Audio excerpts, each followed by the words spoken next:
As long as there have been prisons, there have been prisoners trying to escape. From tunnels to helicopters, it's amazing what people come up with to escape the clink. And while there's plenty of great prison break stories out there, we put together a list of 30 unbelievable prison escapes that actually worked. Danilo Cavalcante, a 34-year-old convicted of first-degree murder in the 2021 killing of his ex-girlfriend, escaped from Chester County Prison on August 31, 2023, and was captured 2 weeks later. Cavalcante was sentenced to life in prison, but had not yet been transferred to a state prison at the time of his escape. Despite its name, Chester County Prison is technically a county jail. Surveillance video of the escape shows he placed his hands on one wall and his feet on another and crab-walked up to the roof. He then ran across the roof, scaled another fence, and got through more razor wire. Neither the tower guard overlooking the prisoners nor the person tasked with monitoring the facility's cameras saw the escape as it happened. The armed and dangerous man repeatedly raised alarms as he stole a vehicle, a weapon, and other items while on the run from authorities. He was spotted on multiple homes' doorbell cameras. After eluding a manhunt for nearly 2 weeks, the convicted murderer got captured. Authorities got an important clue to Cavalcante's whereabouts when a burglar alarm at a home was tripped shortly after midnight Wednesday. A DEA aircraft using thermal imaging equipment was then able to guide a tactical team that closed in on Cavalcante using the element of surprise. Earlier that year, another inmate escaped from the same facility using a similar tactic. Igor Bolt climbed onto the facility's roof and dropped down to a less secure area on May 19th. Bolt told police he was able to scale a wall in an exercise area by putting his legs against one wall and his arms against another until he was able to pull himself onto the roof. He was caught within minutes, less than a mile from the prison. Prison officials say they subsequently took steps to enhance security. "We thought we took appropriate measures to prevent that with the razor wire," Chester County Prison Acting Warden Howard Holland said during a news conference. "Again, the one thing we didn't take into account was a failure on the human element side. We only focused on the physical infrastructure and not necessarily the human element." An unrepaired fence, switched-off motion sensors, and a sleeping guard are among the factors that helped 2 men escape from a city prison and led to their absence being unnoticed for 19 hours. Amin Hurst and Nasir Grant escaped from the Philadelphia Industrial Correctional Center on May 1, 2023. Hurst, who had been charged with 4 counts of murder, was arrested after 10 days. Grant, held on conspiracy drug and weapons charges, was taken into custody 4 days after the escape. The two escaped through a gap cut in the fence that had been there for nearly 7 weeks and had been noticed by prison staffers at least 4 days before the escape. One guard post in the cell block was unoccupied, and another guard monitoring the unit also had to watch 2 other areas, Krasner said. Another guard later reported for duty but fell asleep, then didn't conduct required prisoner counts, which allowed the long delay in detecting the escape. Also, a motion detection system plagued by many false alarms due to geese landing in the area had been turned off for more than a decade. The mass escape of 76 Allied airmen from a Nazi POW camp in March 1944 remains one of history's most famous prison breaks. Although the German Luftwaffe designed the Stalag Luft III camp to be escape-proof, the audacious, real-life prison break immortalized in the 1963 movie The Great Escape proved otherwise. When the Nazis built the maximum security camp 100 miles southeast of Berlin to house Allied aviators captured in World War II, many of whom had made previous escapes, they took elaborate measures to prevent tunneling, such as raising prisoners' huts off the ground and burying microphones 9 feet underground along the camp's perimeter fencing. The Nazis, however, didn't account for the daring and ingenuity of the British. For the aviators, the penalty for being caught trying to escape, generally 10 days in solitary confinement under the rules of the Geneva Convention, was worth the risk. The secret operation was led and organized by Roger Bushell, a Royal Air Force pilot. In the spring of 1943, Bushell and over 600 prisoners of war began building 3 tunnels with the code names of Tom, Dick, and Harry. Working in claustrophobic conditions, diggers stripped to their long johns or took off all their clothes so that the bright golden sand wouldn't stain them and raised the suspicions of the German guards. The captives excavated at least 100 tons of sand, which they stuffed into concealed socks and discreetly sprinkled and raked into the soil of the small gardens tended by the prisoners. The Nazis eventually discovered the Tunnel Tom, and while the Nazis celebrated their discovery, however, they were unaware that work on the two other underground passages continued.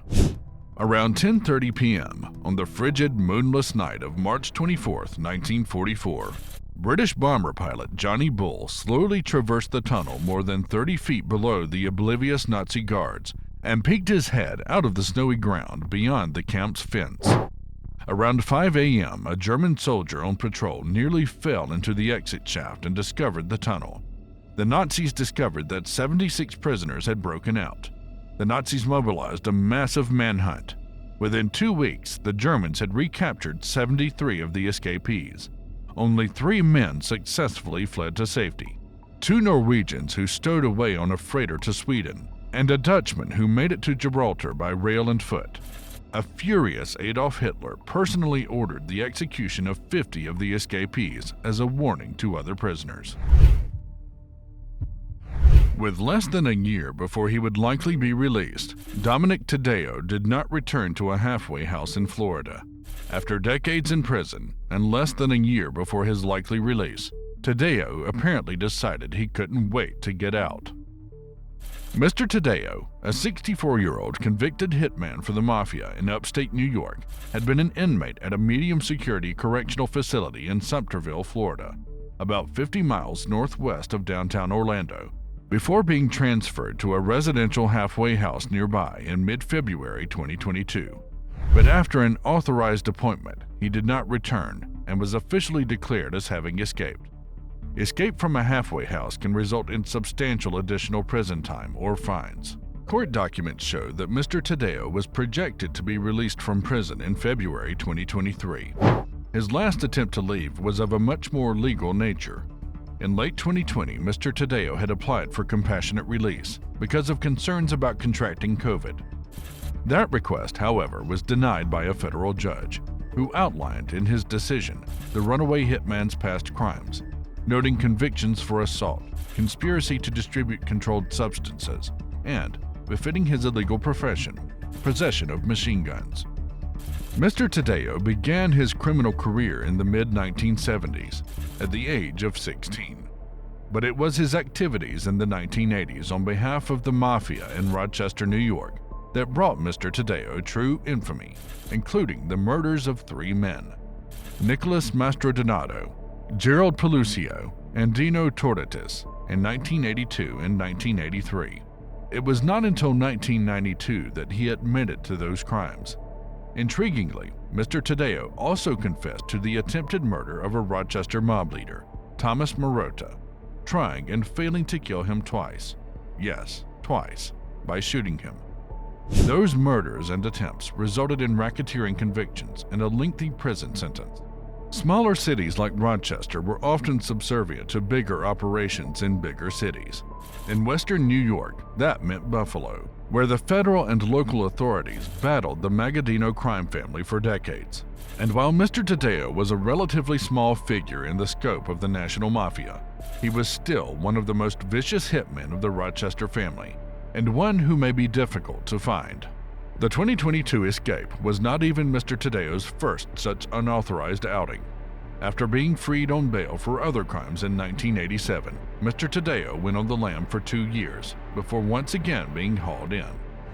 Why exactly Mr. Taddeo decided to wander off this time is still unclear. On April 6, 1968, Leonard Rain Moses and others threw Molotov cocktails at a house during civil unrest in Pittsburgh that followed the assassination of the famous civil rights activist Martin Luther King Jr. Mary Amplo, who was inside the house at the time, was badly burned from the attack.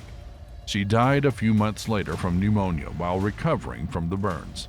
Moses was convicted of first-degree murder and sentenced to life in prison without parole in 1970 for killing Amplo. He was 16 years old at the time of the conviction. In March 1971, Moses' case was brought before the Supreme Court of Pennsylvania to appeal his life sentence. His lawyers argued he was too young to make a voluntary waiver of his Miranda warnings. At the end of the court session, 2 justices provided dissenting opinions, concluding the case should be remanded for a new trial. Despite the court victory, Moses escaped custody on June 1, 1971, while attending his grandmother's funeral in Pittsburgh. He managed to escape despite being escorted by 2 police officers. After Moses escaped custody, he assumed the identity of Paul Dixon, which he has used since at least 1999. He used the alias while he was employed as a traveling pharmacist in Michigan, says Chrisman. In 2020, the FBI announced the arrest of Leonard Rain Moses nearly half a century after he escaped custody in 1971. Moses was arrested at his home in Grand Blanc, Michigan on November 12 by the FBI's Detroit Fugitive Task Force. On May 25, 1966, the court sentenced the death penalty to Lester Eubanks for the rape and murder of 14-year-old Mary Ellen Diener.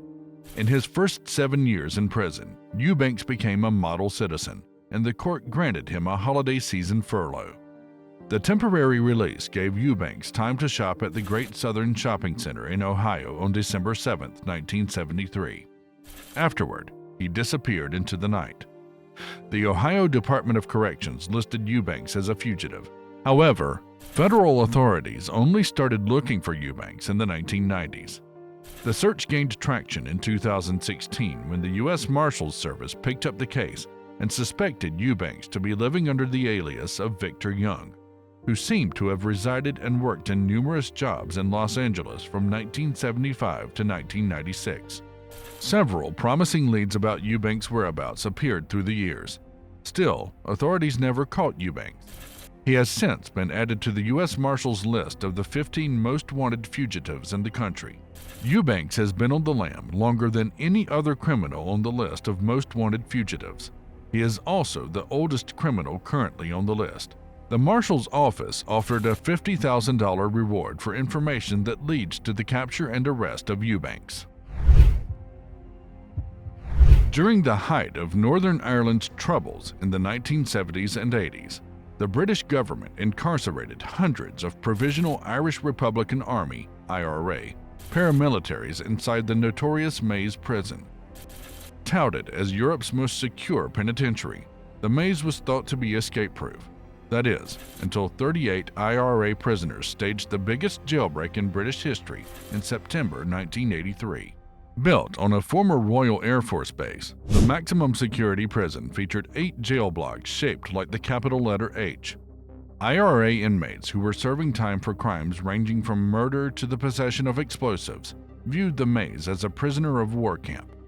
Believing it their duty to attempt an escape, IRA leaders spent 4 months during the summer of 1983 hatching an audacious jailbreak.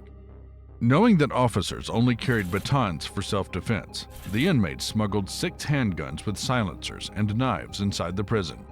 After taking control of the H block at gunpoint, the prisoners planned to hijack a food delivery truck. The IRA leaders set September 25, 1983 as the day for their great escape. That afternoon, everything appeared routine until shortly after 2:30 p.m., when a prisoner called out the prearranged code word and the inmate orderlies flashed their guns and overpowered the unarmed prison guards. Within minutes, the IRA took complete control of H Block 7 from the 24 officers on duty. After confining prison officials to a pair of game rooms, the inmates ordered a dozen of them to remove their uniforms, which they then donned. The prisoners hijacked the food delivery truck when it arrived at 3:25 p.m. At 3:50 p.m., 37 prisoners piled into the back of the food truck. While some escapees hijacked cars, others fled on foot into the countryside. A massive manhunt by police and the military resulted in the recapture of 19 prisoners in the first 24 hours after the jailbreak. Those who remained on the lam hid inside barns and safe houses before the IRA facilitated their passage to the Republic of Ireland. The Maze prison break boosted the IRA's morale, but it left prison officers with lasting physical and mental scars. 1 officer died, 1 was shot, the other guards were non-fatally stabbed, 13 officers were beaten. and 42 subsequently suffered from nervous disorders. Following the early release of hundreds of inmates as part of the 1998 Good Friday Agreement, the Maze prison closed in 2000. The H-blocks were demolished in 2006. Before being locked up for life in an American maximum security prison, he was one of the most successful drug lords in history. Joaquin El Chapo Guzman carved out an empire for himself as the head of the powerful Sinaloa cartel, becoming one of the most feared gangsters in South American history. When he was finally tracked down and imprisoned, it led to an extraordinary series of escapes that made the violent drug lord an unlikely global celebrity. By the early 1990s, Guzman was the most feared crime boss in South America, but he had made a lot of enemies along the way. Top of the enemies list was the Tijuana cartel. After 3 years of beheadings and shootings and torture, the Tijuana cartel was handed the opportunity to take out Guzman once and for all. A 14-man hit squad was dispatched to take him out, and instead of hitting Guzman's car, they opened fire on the Archbishop of Guadalajara. The death outraged Mexican society, and a huge manhunt was launched for their intended target. Guzman, who had previously been a shadowy figure in the criminal underworld, was dragged into the light as wanted posters with his face appeared all over the country. He realized he had to get out of there and fled over the border into Guatemala in June 1993. Guzman paid a Guatemalan official $1.2 million to let him hide out in the country. After pocketing the money, the official tipped off the authorities, and Guzman was tracked down and arrested. He was extradited back to Mexico, put on trial, and sentenced to 20 years in prison. Guzman had to get out of jail fast if he was to avoid extradition and imprisonment in the USA. On 19th January 2001, he bribed a guard to open his prison door. He clambered into a laundry cart which was wheeled through the prison and out the front door. Once freed from the jail, Guzman was driven to a petrol station by Cambreros. One of the guards who refused to go along with Guzman's plan was found murdered 7 years later. It is estimated that the escape cost $2.5 million in bribes to prison officials and officers. The drug lord spent the next 13 years hiding out in the Sierra Madre Mountains, running his drug empire while a massive manhunt got nowhere. Eventually, disloyal bodyguards tipped off the cops about his whereabouts. Police broke into Guzman's apartment, and the drug lord was again taken into custody. His destination this time would be the Federal Social Readaptation Center No. 1 in the town of Almoloya de Juarez. At the time, the prison had a reputation for being an inescapable fortress. Guzman very quickly shattered that reputation. His second escape occurred on the evening of 11th July 2015. At 8:52 p.m., guards monitoring Guzman saw him enter the shower area of his cell, the only part of his room that wasn't covered by CCTV. When he failed to re-emerge after 25 minutes, the alarm was raised and guards rushed to check up on him. Opening the cell, they found it empty. They discovered a ladder leading to a 1.5-kilometer tunnel buried 10 feet underground. For a second time, the notorious El Chapo was on the loose. Guzman's escape was a huge embarrassment to the Mexican government and the country's president. Within hours, most of the country was on lockdown. A $60 million bounty was offered to anyone offering information leading to his arrest. Guzman's second stint on the run wasn't as long-lived as the first. Guzman attempted to flee but was intercepted 20 kilometers south of Los Mochis. Guzman was flown to Mexico City, paraded before the press, and returned to the Federal Social Readaptation Center No. 1. Guzman was extradited to the United States and stood trial on 13th November 2016 on multiple charges including drug trafficking with intent to distribute, conspiracy, criminal association, money laundering, homicide, illegal possession of firearms, kidnapping, and murder. He was found guilty on all counts on 12th February 2019 and sentenced to life imprisonment plus 30 years. After sentencing, Guzman was transported to ADX Florence in Colorado, the United States' most secure supermax prison. It's now been 3 years since Mexico's most notorious drug lord was locked away in a U.S. prison, and so far he's made no attempt to escape. The likelihood of him successfully doing so anytime in the future is slim at best. However, when it comes to the legendary El Chapo, the possibility that he will one day be on the run yet again can never be ruled out for sure. Slav's account started in the notorious Lubyanka prison in Moscow, as he was sentenced to 25 years hard labor for spying after the 12 months of interrogation that had followed his arrest on November 19, 1939. Dispatched to Siberia, he and thousands of others were transported in open cattle trucks in sub-zero temperatures to the end of the line at Irkutsk, where, chained together, they were force-marched hundreds of miles to Camp 303, which the survivors had to build from scratch. In April 1941, with the aid of the camp commandant's wife, Slav and 6 others escaped in a blizzard. They then walked 4,000 miles south, living off the land through the Gobi Desert and over the Himalayas, until they reached India and were rescued by a Gurkha patrol. Sheer determination had overcome bitter cold, suffocating heat, thirst, starvation, and injury. It took them a year. 3 of the 7 died on the way. By the end of his ordeal, Slav weighed 5 stone. He never recovered his full health, but his human will never betrayed it. After a period in hospital, the 4 dispersed, never to meet again. Slav was born near Pinsk in western Poland, now Belarus.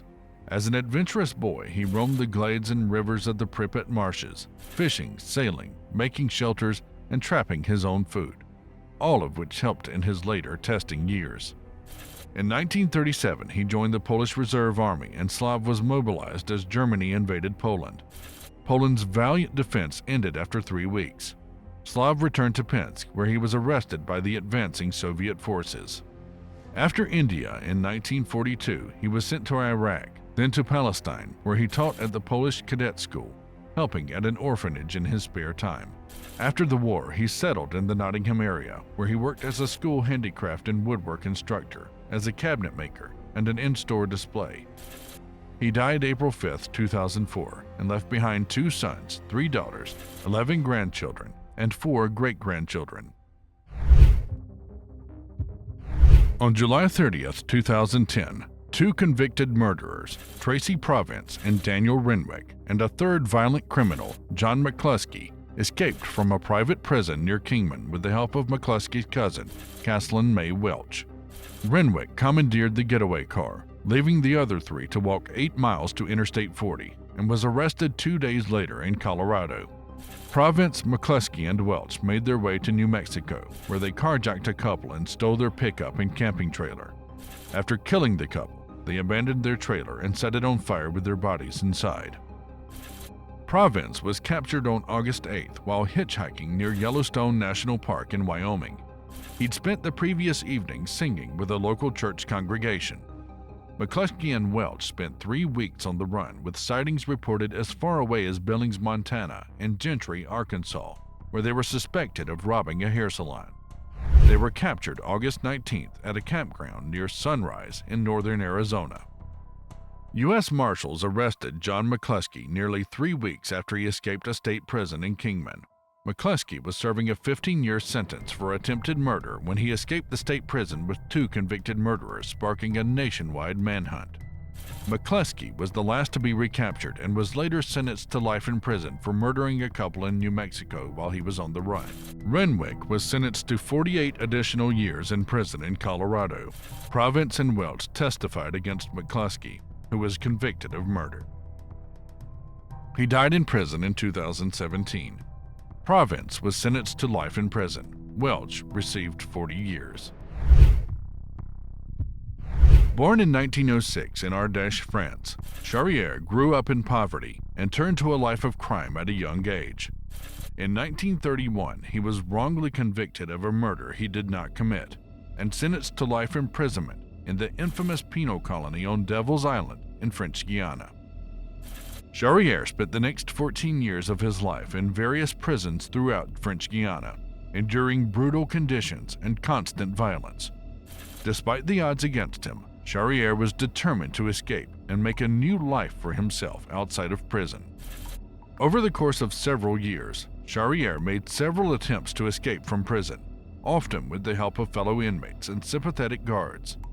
His most daring escape came in 1941, when he and a fellow prisoner named Louis Dega managed to escape from the supposedly impenetrable Devil's Island by constructing a makeshift raft and sailing for days through shark-infested waters. Charrier's incredible journey and the many obstacles he overcame during his time in prison captured the public's imagination, and his memoir, Papillon, became a bestseller when it was published in 1969. The book was later adapted into a film starring Steve McQueen and Dustin Hoffman in 1973, further cementing Charrier's place in popular culture. While some have criticized the veracity of Charrier's account and accused him of exaggerating his exploits, there is no doubt that his life was one of incredible resilience and determination.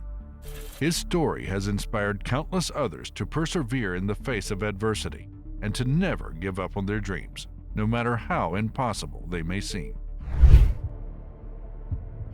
T.J. Lane, a 19-year-old serving a life sentence for killing 3 classmates in a 2012 school shooting, and 2 other prisoners broke into a locked crawl space to assemble the 13.5-foot ladder that allowed them to escape. They reportedly used old cabinets to build the ladder. The inmates used the ladder to get to the roof of the building, jump onto the ground, and then run across a field. They were all captured by the next day.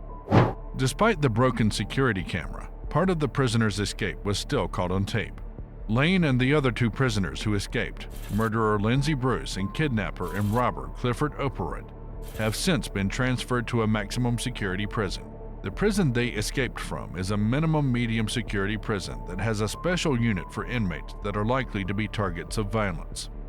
Lane was convicted of killing 3 people and wounding 3 others at Chardon High School in Ohio, where he was a student. Inmate escapes are rare in Ohio, but the state's corrections department has had one other high-profile criminal slip from its grasp recently. Ariel Castro, the Cleveland man who kidnapped and held 3 women captive in his house for about a decade, committed suicide last year while serving his sentence in prison. The Texas Seven were a group of prisoners who escaped from the John B. Connolly unit near Kennedy, Texas on December 13, 2000. The 7 carried out an elaborate scheme and escaped from the John B. Connolly unit, a maximum security state prison near the South Texas city of Kennedy. At the time of the breakout, the reported ringleader of the Texas Seven, 30-year-old George Rivas, was serving 18 consecutive 15-to-life sentences. Michael Anthony Rodriguez, 38, was serving a 99-to-life term for contracting the murder of his wife.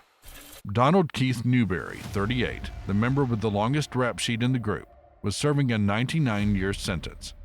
Randy Halprin, 23, was serving a 30-year sentence for injury to a child and was the youngest member.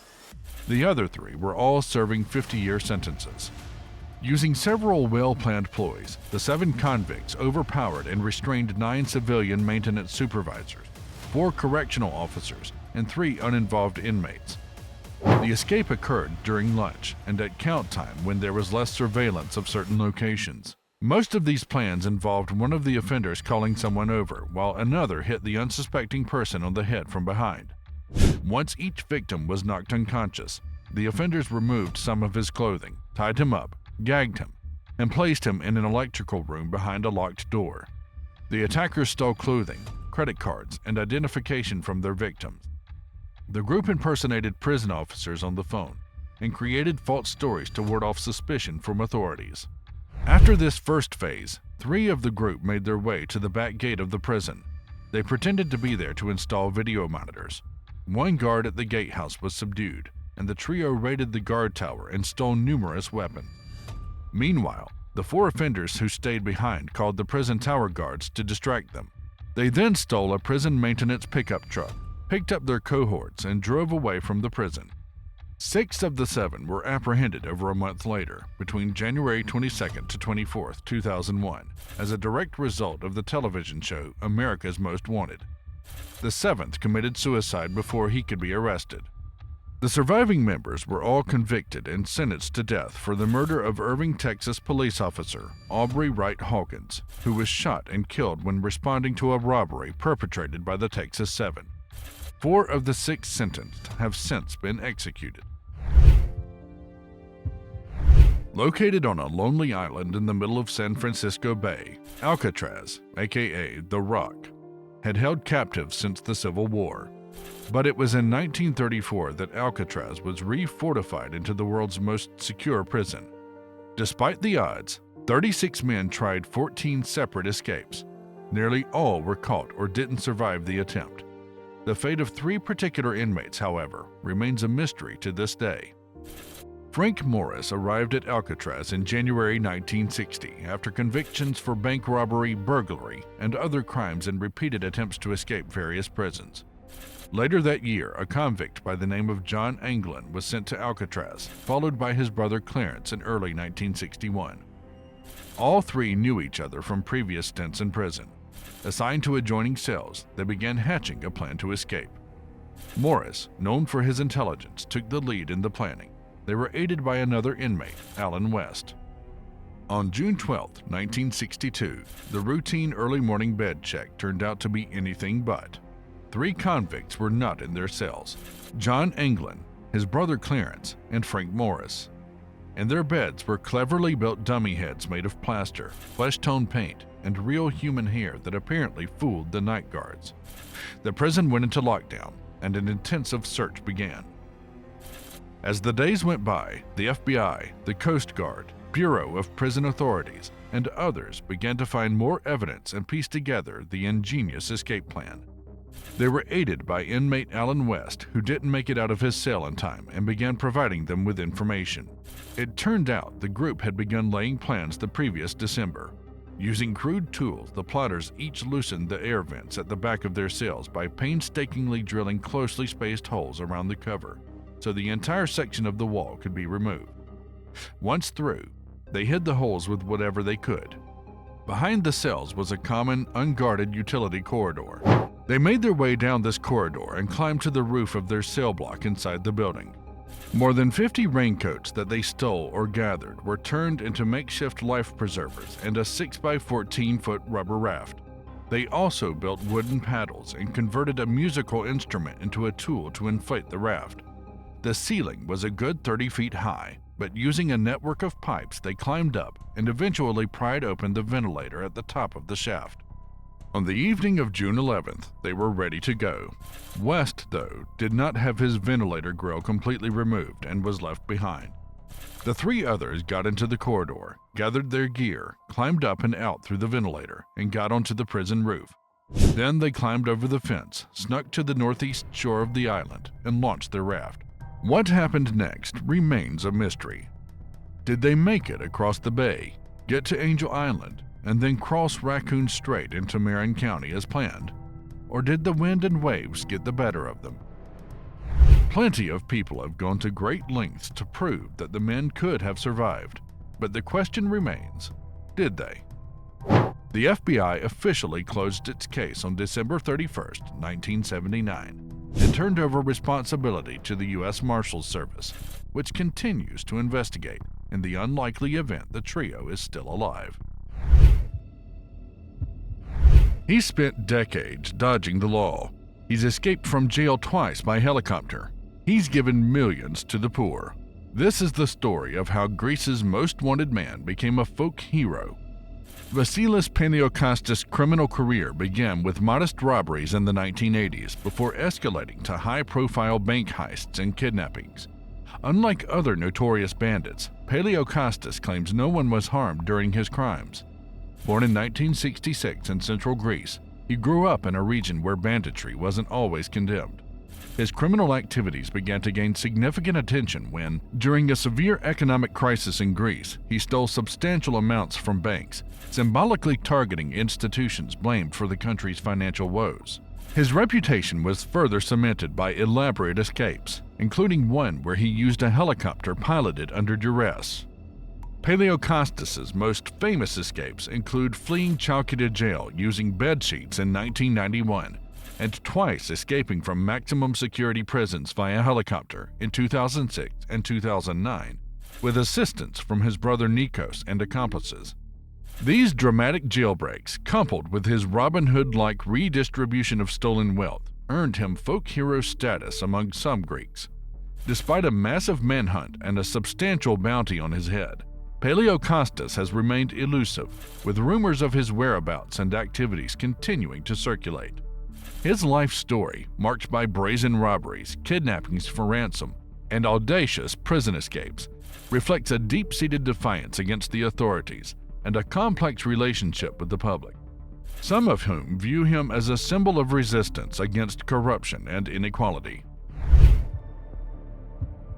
James Robert Jones, a U.S. Army private, executed a daring escape from the Fort Leavenworth military prison in Kansas in 1977. Serving a 23-year sentence for the murder of a fellow soldier, Jones decided to take his fate into his own hands. His escape was marked not by elaborate schemes or dramatic confrontations, but by a simple yet effective act of deception. One day, Jones blended in with a group of military personnel by donning a uniform that did not belong to him. With calculated casualness, he walked out of the prison, relying on the uniform to shield him from suspicion. The uniform was his disguise, his ticket to anonymity, and it worked. Once outside the prison walls, Jones disappeared into the fabric of society, leaving behind a life sentence and assuming a new identity. For nearly 40 years, Jones lived under the radar, adopting the name Bruce Walter Keith, and led an unassuming life in Florida. He worked, paid taxes, and even obtained a driver's license, constructing a new reality far removed from his past as an inmate. Jones' ability to evade capture for so long was a testament to his meticulous planning and the thoroughness with which he covered his tracks. However, Jones' freedom came to an end in 2014 when he was apprehended by the U.S. Marshals Service. Advances in technology and persistent investigative work led authorities to Jones, who was living a quiet life in Deerfield Beach, Florida. His arrest stunned those who knew him as Keith, revealing the hidden past of a man who had escaped one of the most secure military prisons in the United States. Alfred Wetzler, together with Rudolf Verba, orchestrated a daring escape from Auschwitz, the notorious Nazi concentration camp, in April 1944. Their plan was meticulously crafted to ensure their disappearance went undetected for as long as possible. They hid in a carefully prepared hollow beneath a pile of wood, knowing that the camp's authorities would conduct a search for them once their absence was noticed. They stayed hidden for 3 days, covering their scent with tobacco and gasoline to avoid detection by the search dogs. Once the search was called off, assuming they had escaped the vicinity, Wetzler and Verba ventured out from their hiding spot and began a grueling journey towards Slovakia, their homeland. Their journey was fraught with danger as they navigated through enemy territory, relying on their wits and the cover of darkness to avoid patrols and checkpoints. Upon reaching Slovakia, their mission was far from over. They compiled a detailed report about the horrors and mechanics of mass murder in Auschwitz, which they had witnessed firsthand. This report, known as the Verba-Wetzler Report, was among the first eyewitness accounts to reveal the extent of the genocide occurring in Auschwitz.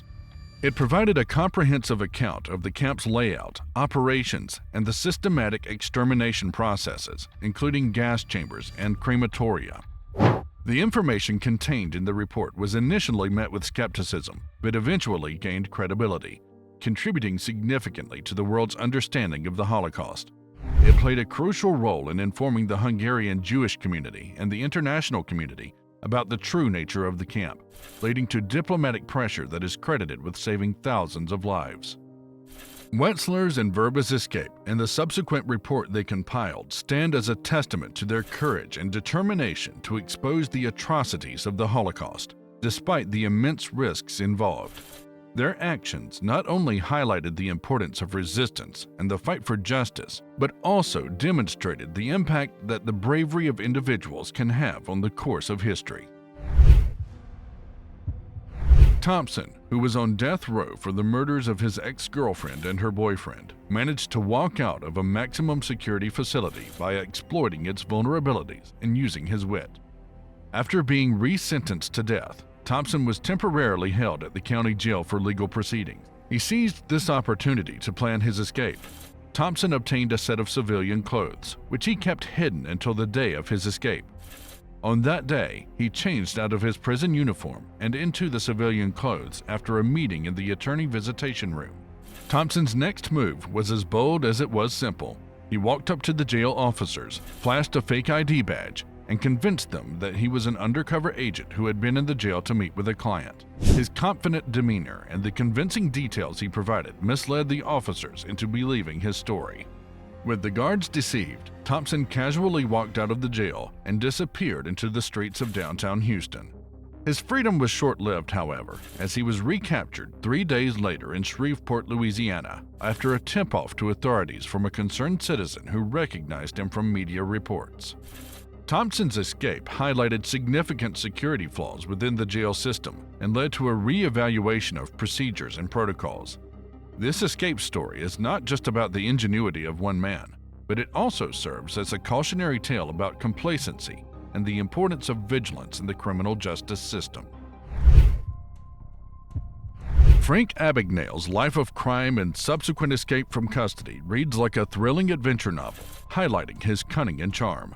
At the tender age of 16, Abagnale embarked on a criminal career that saw him master the art of deception, impersonating a Pan Am pilot, a doctor, and a legal prosecutor, among others, all while cashing fraudulent checks worth millions of dollars across 26 countries. Abagnale's most notable escape occurred in 1971, while he was being transported to an Atlanta federal prison. The FBI had finally caught up with him in France, and after a series of extraditions, he found himself back in the United States under custody. However, Abagnale seized upon a critical oversight by his captors, by convincing the guards that he was actually an undercover inspector posing as a prisoner, a ruse he supported by creating a fake ID prior to his capture. He manipulated the system from within. The prison officials, duped by Abagnale's convincing story and forged credentials, afforded him special treatment. His moment to escape came when he was transferred to a local jail for a supposed meeting with his FBI handlers. Dressed in civilian clothes rather than a prison uniform, he was momentarily left unsupervised. Abagnale took advantage of this lapse in security to make a break for it, walking out of the jail with an air of confidence that prevented anyone from questioning his presence. Once outside, Abagnale's escape did not go unnoticed for long, and a massive manhunt ensued. However, his skills in evasion and disguise allowed him to remain at large for a time, continuing his life of fraud until his eventual recapture. After serving just 5 years of his 12-year sentence, he was released on the condition that he assist federal authorities in combating the very types of fraud he had perfected. Today, Abagnale's life has taken a dramatic turn. From one of America's most notorious con artists to a respected authority on fraud prevention, his journey underscores the possibility of redemption and contributing positively to society. In the heart of Confederate Richmond during the Civil War, Libby Prison held captive Union officers under grim conditions. Yet within its walls, a remarkable plan for freedom was born, led by Colonel Thomas E. Rose. Determined not to remain confined, Rose and fellow prisoners embarked on an audacious mission to escape by digging a tunnel from the prison's east cellar to freedom. The operation required stealth, ingenuity, and sheer will. Using makeshift tools like chisels and knives, the men worked in shifts, quietly removing dirt and hiding it under floorboards to avoid detection. The tunnel they carved was a narrow passage to hope, extending about 60 feet to a vacant lot beyond the prison's watchful eyes. It was a claustrophobic route, shored up with scavenged wood, allowing only one man to crawl through at a time. On the night of February 9, 1864, the escape commenced. One by one, 109 daring souls ventured through the tunnel, emerging into the cold, uncertain freedom of enemy territory. The escapees, disoriented but driven, dispersed into the darkness, aiming to evade capture and reach Union lines. Their journey was fraught with peril. They navigated through Richmond and beyond, avoiding Confederate patrols, enduring winter's chill, and seeking aid from sympathetic locals and slaves. Despite the dangers, 59 of the escapees successfully made it to safety, their stories of resilience and determination bolstering Union morale. Dillinger, known for his cunning and charm, orchestrated an escape in 1934 that seemed more like a scene from a Hollywood movie than real life. The Crown Point Jail was touted as escape-proof, a claim that only added to the challenge for Dillinger. He was held there awaiting trial for the murder of a police officer.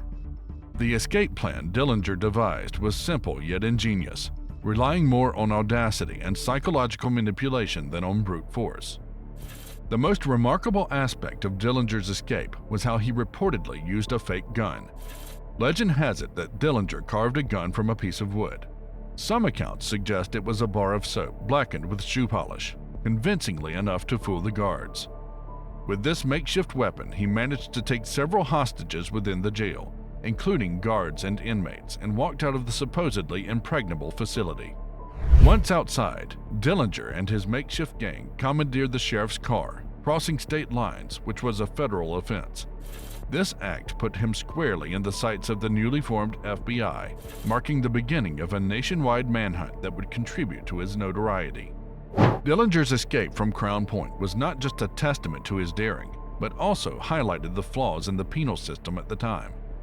It embarrassed law enforcement and thrilled the American public who, during the hardships of the Depression, were captivated by the tales of a charismatic outlaw who seemed to thumb his nose at authority.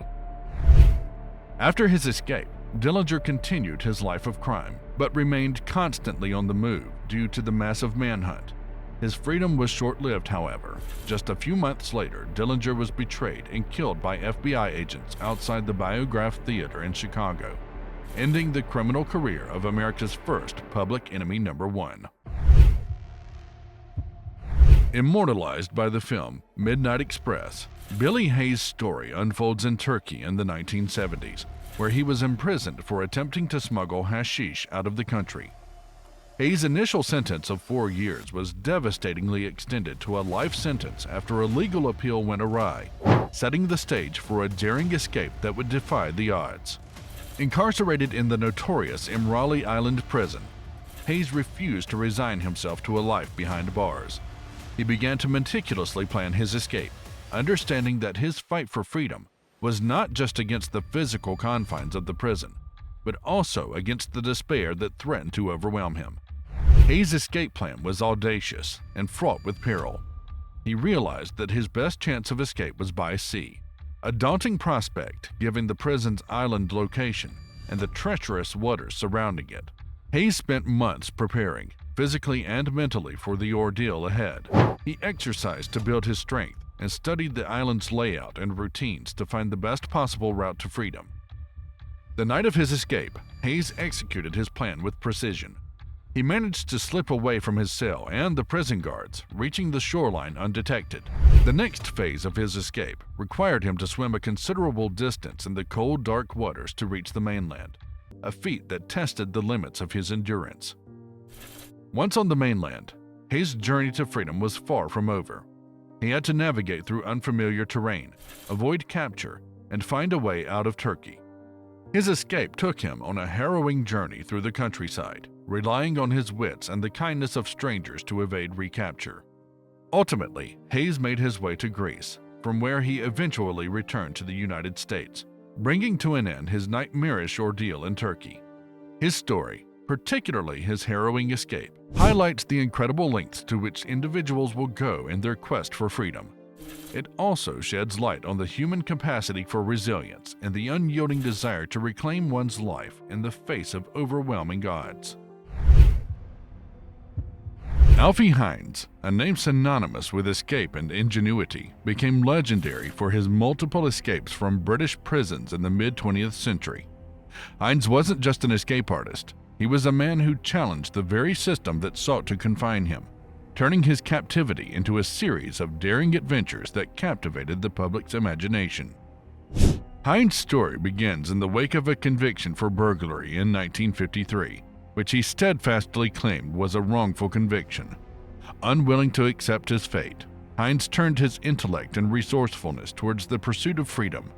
His escapes were characterized by a clever understanding of both architecture and human psychology. His first notable escape was from Nottingham Prison. Hines executed a classic maneuver by picking the lock of his cell. Lock-picking became one of Hines' signatures, a skill he honed to a fine art. Once out of his cell, he managed to evade guards and scale the prison walls to freedom, leaving a bewildered prison system in his wake. But Hines' taste for liberty was short-lived each time. After being recaptured, he was sent to Chelmsford Prison, from which he again escaped. This time, his method involved a more audacious plan. He forged a set of legal documents that granted him the right to escape. Using these documents, he convinced the guards of his release on bail, a feat that spoke volumes about his audacity and intelligence. Perhaps his most famous escape was from Wandsworth Prison. Hines used a metal bar to break through the roof of the prison workshop. From there, he scaled the outer wall and made his escape, once again leaving authorities in disbelief at his escape artistry. Each capture and subsequent escape of Alfie Hines was a testament to his determination to fight for his freedom and to challenge a system he believed had wronged him. His story is not just one of physical escapes.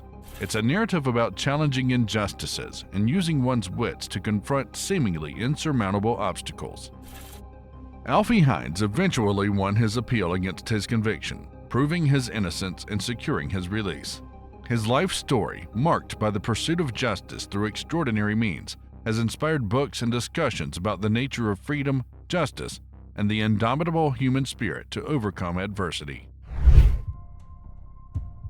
The 2015 escape from the Clinton Correctional Facility in Dannemora, New York, is a tale of cunning, deception, and a daring breakout that captivated the nation.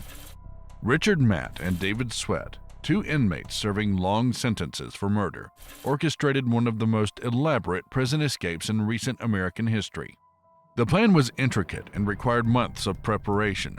Matt and Sweat used tools smuggled into the prison by a cooperative prison worker, Joyce Mitchell, who later claimed to have been manipulated by the men. With these tools, the inmates painstakingly cut through the steel walls of their cells and navigated the maze of tunnels beneath the prison. The precision of their work was such that they were able to return to their cells undetected after each night's labor, leaving no evidence of their ongoing escape plan.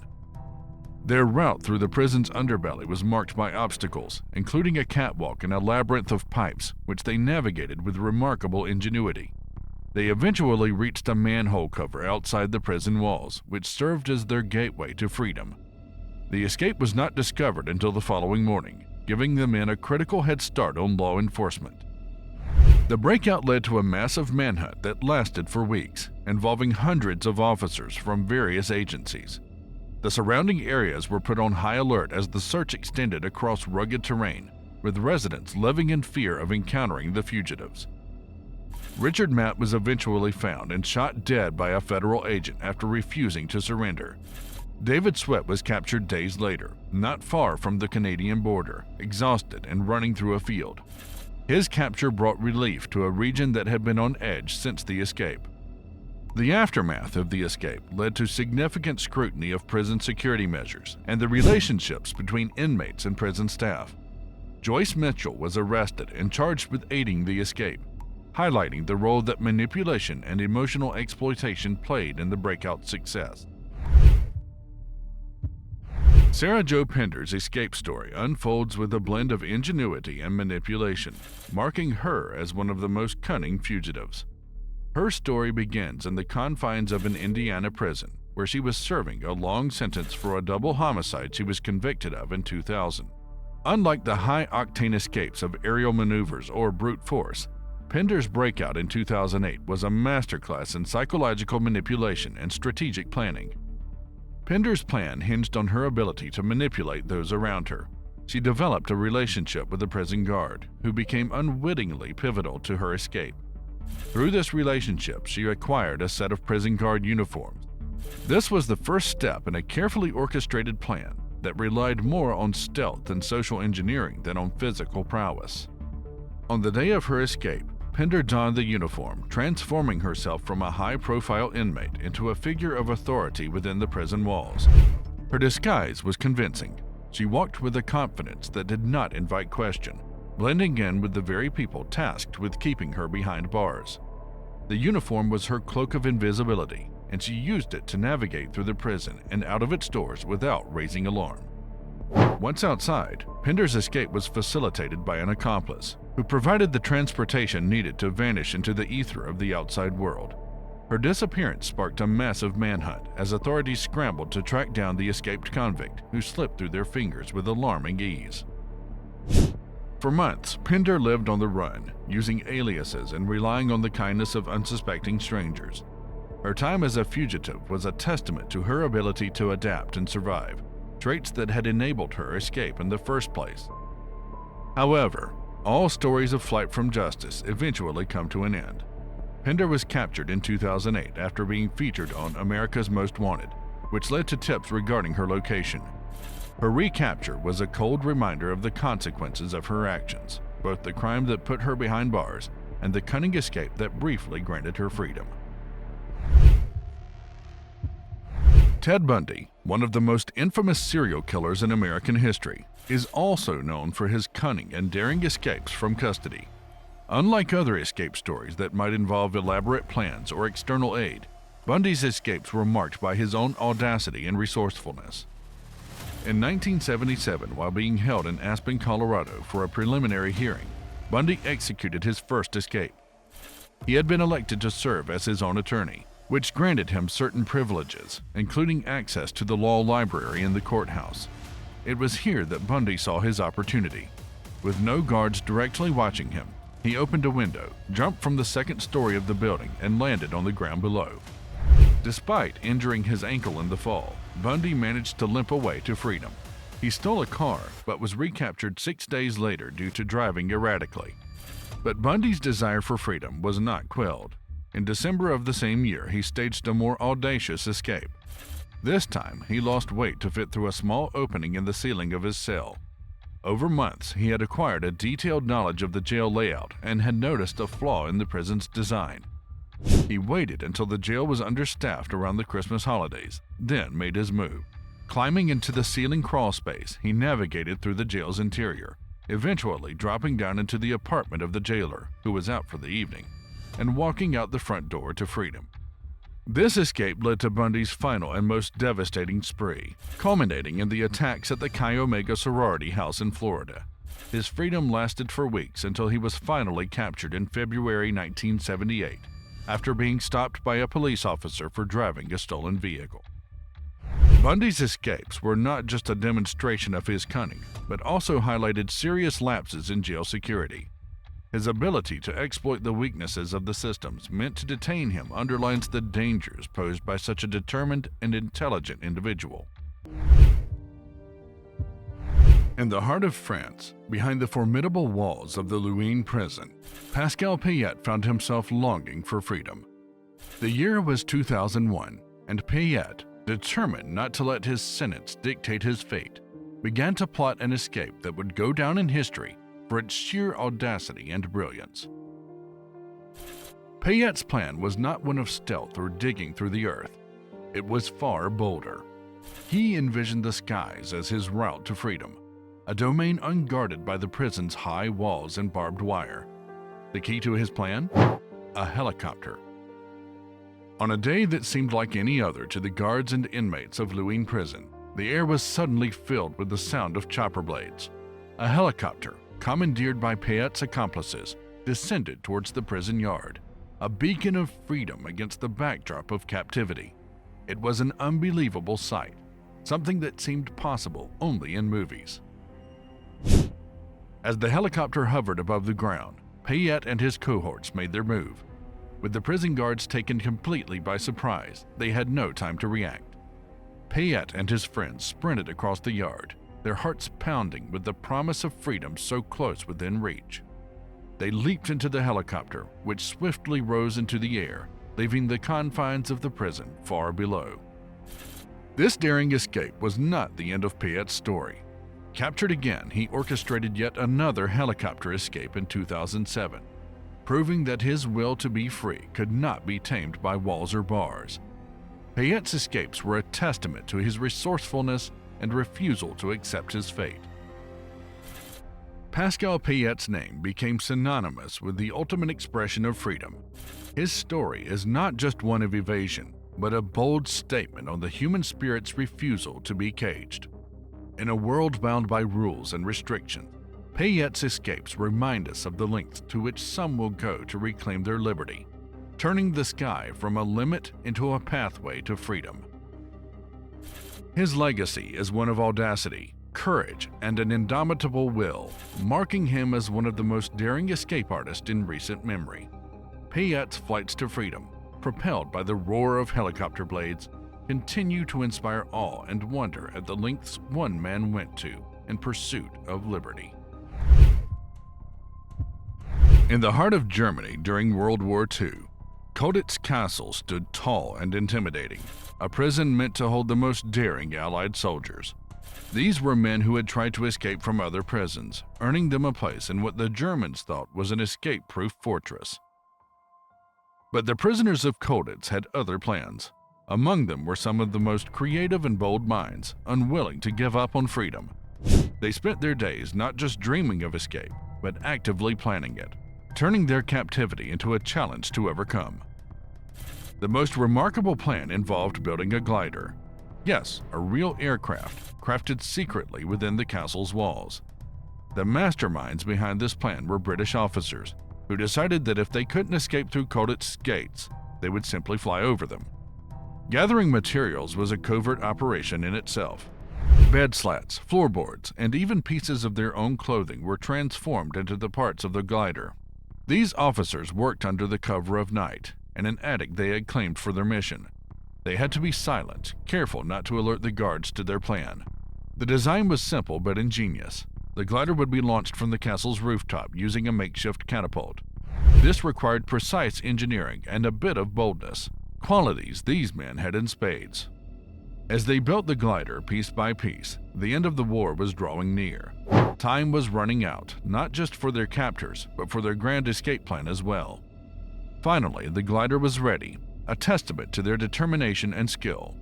All they needed was the right moment to take their leap towards freedom. But fate had other plans. Before they could put their daring escape into action, American forces liberated Koditz Castle. The war was over, and the need to escape vanished as quickly as it had come. The glider, which had been crafted with such hope and determination, never left the ground. It remained in the attic, a silent witness to what could have been the most spectacular escape of World War II. The story of the Koditz glider is a tale of creativity and perseverance. It shows us that even in the darkest times, the human spirit strives for freedom. The men of Koditz may not have flown their glider, but their story soars as a reminder of their indomitable will. Richard Lee McNair's escape story is notably clever and has been widely covered by media, becoming almost legendary. McNair managed to escape from prison 3 times, with his most famous escape occurring in 2006 from a federal prison in Pollock, Louisiana. During his 2006 escape, McNair used an ingenious method. He worked in the prison manufacturing area, where he got access to mail bags and other materials. McNair applied his creativity and patience to exploit his work environment for an escape plan. He meticulously packed himself into a specially modified mail bag, ensuring there was enough space for him to breathe. This mail bag, along with others, was then mechanically transported out of the prison. The audacity of hiding in plain sight and using the prison's own systems against it was what made his escape so remarkable. Once outside the prison walls, McNair made his getaway and managed to elude capture for several months, showcasing his skill in evasion and survival. According to his legend, McNair was stopped by a police officer while on the run. He managed to talk his way out of the situation by pretending to be a jogger. He even convinced the officer that he was not the man the police were searching for, despite the officer having McNair's wanted poster. This encounter was recorded and widely shared, showcasing McNair's quick thinking and charisma. McNair's escapes, especially the 2006 escape, are often cited as examples of both the ingenuity of individuals determined to regain their freedom and the need for corrections facilities to reassess their security measures. His ability to exploit vulnerabilities in the prison system and his subsequent adventures while evading law enforcement have fascinated the public and media alike. Richard Lee McNair was eventually recaptured in Canada after being on the run, ending his period of fugitivity. His story remains one of the most audacious and clever escape narratives in recent history. Brian Bo Larsen's series of escapes from Danish prisons over 2 decades made him a notorious figure in Denmark, showcasing an almost cinematic flair for breaking free. His most audacious escape unfolded in 1995 from a prison in Nyborg. Larsen, who was serving time for a series of robberies, meticulously planned his exit strategy, which involved a level of audacity and resourcefulness that seemed to defy the odds. Larsen exploited the prison's infrastructure by cutting through the window bars of his cell. But the escape didn't stop at simply breaching the physical confines of his cell. He also had to navigate the prison's exterior obstacles. For this, Larson crafted a makeshift grappling hook from materials he had gathered, including bed sheets for a rope. Under the cover of darkness, he threw his grappling hook over the prison wall and scaled it with a determination that seemed insurmountable. Once over the wall, Larson found himself on the outside, but not yet free from the reach of the law. He embarked on a frantic run across fields and through forests, evading the search teams dispatched to recapture him. His freedom, however, was short-lived. Larson was recaptured, but his saga of escapes continued, marking each attempt with a new level of ingenuity and boldness. Larson's repeated escapes were not just a thorn in the side of Danish authorities, but also became a part of popular culture, illustrating the complexities of the prison system and the human will to seek freedom.